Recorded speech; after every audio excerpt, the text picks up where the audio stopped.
தென்மாகாண பிரதான இஃப்தார் நிகழ்வில் மகாசங்கத்தினரும் பங்கேற்றுள்ளனர். இனங்களுக்கிடையில் ஐக்கியத்தை ஏற்படுத்தும் வகையில் ஒழுங்கு செய்யப்பட்டிருந்த இஃப்தார் நிகழ்வு ஹம்பாந்தோட்டை சுஜி ஆர் ரஹமத் ஜுமா பள்ளிவாசலில் இடம்பெற்றது. பிரதி அமைச்சர் ருவான் செனரத், பாராளுமன்ற உறுப்பினர் நிகால் கலபதி ஆகியோரும் பங்கேற்றனர்.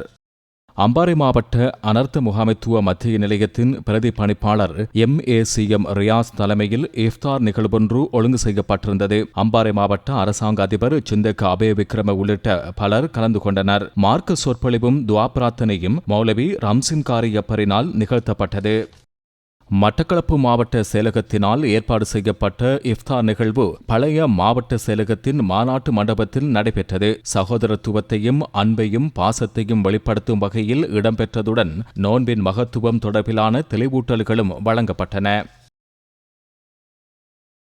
திருகோணமலை தோப்பூர் மொஹிதீன் ஜுமா பள்ளிவாசலில் கிழக்கு மாகாண ஆளுநரின் பங்கேற்புடன் சமூக நல்லிணக்க இஃப்தார் நடைபெற்றது. இன மத ஒற்றுமையை பிரதிபலிக்கும் வகையில் நிகழ்வு ஒழுங்கு செய்யப்பட்டிருந்தது.